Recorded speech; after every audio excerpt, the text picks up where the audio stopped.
어서 오십시오. 풍요로운 책의 세계입니다. 오늘도 환자혁명 중에서 비만 파트, 우리가 살을 빼려면 체질을 좀 살 빠진 체질로 확 바꾸려면 반드시 알아야 되는 부분들 공유하도록 하겠습니다. 오늘 내용을 들어보시면, 내가 그래서 운동도 하고 칼로리도 적게 먹었는데 살이 안 빠졌구나. 이해가 좀 되실 거예요. 제목을 살 빠지는 체질이 되려면 반드시 알아야 하는 세 가지로 정해봤어요. 이어가 볼게요. 초절식으로 먹고 운동도 하는데 왜 살이 안 빠질까? 원인은 결핍이라고 합니다. 딱 세 가지를 알아야 되는데요. 자, 첫 번째 결핍, 뭐가 부족할까요? 영양 부족. 네. 비만 환자들은 사실 영양 결핍 환자들이다. 사실 우리가 비만하면 넘치게 먹어서라고 생각을 하잖아요. 그런데 오히려 비만 환자들 대부분이 영양 결핍 환자라는 거예요. 영양 공복이 충분히 이루어지면 살찌지 않는데요. 비타민과 미네랄 같은 영양소들이 부족하면 칼로리를 효과적으로 연소하지 못하고 남아도는데 이 남아도는 칼로리들은 모두 지방으로 쌓인다. 여러분 기억하셔야 됩니다. 비타민과 미네랄 같은 영양소들이 부족하면 칼로리를 효과적으로 연소하지 못해요. 남아도는 칼로리들은 지방으로 쌓입니다. 모두. 그 때문에 먹는 음식이 칼로리만 높고 비타민, 미네랄 등의 영양소가 낮다면 최악의 상황을 맞게 된다. 현대 음식이 순 밀가루와 설탕으로 이루어진 가공식품들이기 때문에 칼로리는 남아도는 반면 정작 우리 몸에 필요한 비타민과 미네랄은 부족한 경우가 많다. 너무 먹을 것이 넘쳐나는 것 같지만 풍요 속의 빈곤이란 말이 딱 맞죠. 진짜 음식, 미네랄과 비타민이 풍부한 음식은 정작 우리 몸에 지금 안 들어오고 있는 상황인 겁니다. 결국 살을 빼기 위해선 식단을 바꾸는 방법밖에 없다. 이때 무조건 저칼로리 혹은 단식으로부터 시작할 것이 아니라 진짜 음식을 내가 먹고 있는지 아닌지를 점검해 봐야 하겠습니다. 자, 그리고 중요한 이유가 있어요. 자꾸 우리가 배가 고픈 이유가 뭘까요? 위가 커가지고 그걸 채우려고 그러는 게 절대 아니라는 거죠. 우리 몸을 정상적으로 운영하기 위해서는 에너지가 필요하고 에너지를 만들어 사용하려면 필요한 무엇인가가 있다. 예를 들어, 우리 뇌가 인지하고 판단하고 기억 등을 정상적으로 하고 몸에서 정상적으로 호르몬을 생성하고 분비하며 정상적으로 효소 활동이 일어나려면 결국 필요한 것은 원재료, 즉 비타민과 미네랄 같은 영양소들이다. 필요한 영양소와 환경만 제공해주면 우리 몸은 건강하게 작동된다. 그러니까 우리가 눈을 떠서 일어나야지. 그리고 뭐 손잡이를 잡아야지. 오른쪽 가야지, 왼쪽 가야지. 목마르게 물 먹어야지, 숨 쉬어야지. 이 기본적인 우리네가 인지하고 판단, 기억 모든 기본적인 육체를 가지고 태어난 이상 반드시 해야 되는 이런 행동들과 모든 것들에는 필요한 원재료가 있는데 그 원재료가 비타민과 미네랄이라는 겁니다. 그러면 몸에서 비타민이나 미네랄을 필요로 할 때, 즉 영양소 보충이 필요할 때 우리 몸은 뇌에 신호를 보내겠죠. 이게 부족해 몸에서 미네랄과 비타민이 그럼 당연히 육체를 가지고 살아나기 위해서는 신호를 보내줘야 된단 말이에요. 뇌에 신호를 보냅니다.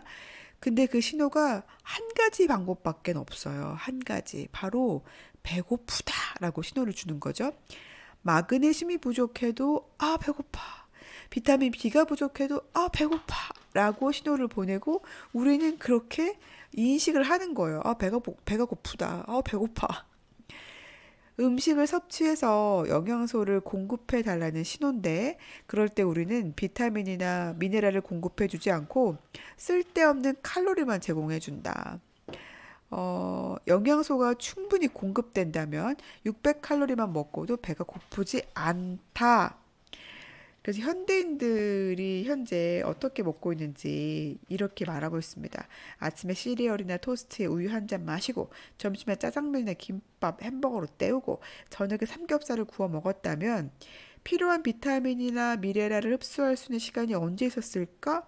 진짜 음식을 먹는 것이 아니라 식품 첨가물로 만들어진 음식과 유사한 정체불명의 물질을 먹는 것이다. 얼마 지나지 않아 금세 또 배고프다는 신호가 올 수밖에 없다. 앉은 자리에서 2000칼로리를 먹어치워도 영양분이 없는 음식이라면 몇 시간 후에 다시 배가 고플 수밖에 없다. 와, 그래서 내가 배고팠구나. 그래서 뭐 먹고 나면 또 뭐가 먹고 싶고 이랬던 거구나. 그쵸? 그래서 비만 환자들은 사실 영양 결핍 환자들이래요. 어, 날씬한 분들 식단 올려놓은 거 보면 아우 저것만 먹고 어떻게 살아? 아우 저거 맨날 참고 어떻게 살아? 이랬는데 그게 아니라 영양소가 충분히 들어와 주면 그것만 먹어도 배고픔이 안 느껴지는 거죠. 포만감이 느껴지고 충분히. 그래서 좋은 음식을 잘 챙겨 먹어야겠습니다. 자, 그럼 두 번째 결핍은 뭘까요? 바로 운동 부족입니다.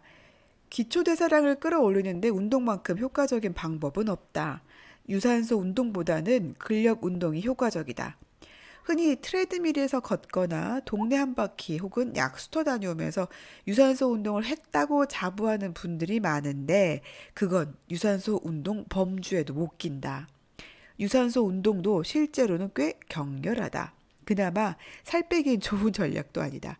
근육 운동은 차라리 도움이 된다. 근력 운동은 그 운동이 끝나고 나서도 소파에서 쉴 때도 이미 올라간 대사가 유지되면서 지속적으로 살을 빼준다. 물론 윗몸 일으키기를 한다고 해서 뱃살이 특별히 빠지는 것도 아니고 팔뚝살만 빼는 운동이라는 것도 사실은 없다. 버지니아 대학의 연구 결과를 보면 뱃살 500g을 빼기 위해서는 1kg도 아니고 500g이에요. 500g을 빼기 위해서는 윗몸 일으키기를 25만 번을 해야 한다는 결과가 나왔다. 7년 동안 하루도 빠지지 않고요. 매일 100번씩 하면 가능한 게 25만 번이에요. 7년 동안 하루도 빼지 않고 100번씩.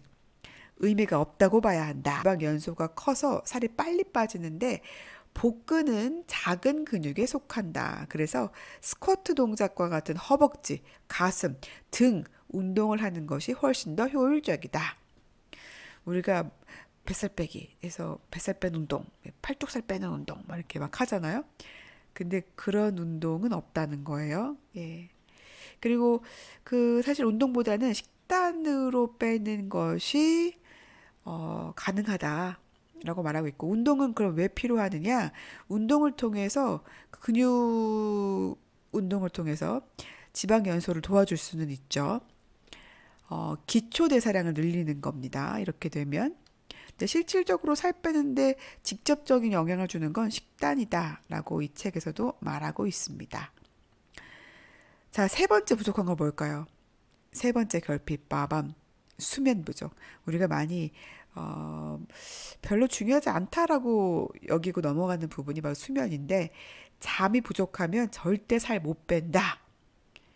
몇 번 얘기하고 있습니다. 이 책에서. 잠이 부족하면 절대 살 못 뺀다. 몸의 회복과 호르몬 활동이 잠자는 동안 가장 활발하기 때문이다. 그리고 지난번 그 컨텐츠에 제가 말씀드렸죠. 그렐린이라는 호르몬이 있는데 이 그렐린이라는 게 공복 호르몬이잖아요. 그래서 엄청 배가 고프게 느끼는 호르몬이란 말이에요. 막 밤에도 막 뭐 먹고 싶고 이게 다 그렐린이라는 호르몬이 엄청 분비되어 있기 때문인데 그렐린 분비를 막 상승시 더 높이고 싶으면은 잠을 안 자면 되고요. 그렐린 분비를 확 낮추려면 충분한 수면이 도움이 된다라고 말씀을 드렸었습니다. 그래서 정리를 해보면 어, 살 빠지는 체질로 가기 위해서는 첫 번째 정말 중요한 건 영양소가 풍부한 음식들을 챙겨 먹는다. 또는 영양제로도 가능하겠죠. 비타민과 미네랄을 반드시 충분히 공급해줘야 되고, 두 번째는 운동이었습니다. 운동, 우리가 뭐 만보 걷기 뭐 하는데, 사실 이렇게 뭐 걷는 걸로는 운동이 부족하다는 거죠. 격렬한 운동이 필요하다라는 겁니다. 자, 그리고 유산소보다는 근력 운동이 더 낫다라는 이야기를 했고, 세 번째 수면에 대한 이야기를 반드시 여러분이 기억을 해 두셔야 될 것 같아요. 자, 지금까지 풍요로운 책의 세계였습니다. 여러분 구독과 좋아요로 힘 좀 불어 넣어 주세요. 고맙습니다. 잠깐 이쯤에서 구독, 좋아요 눌러 주실 거죠?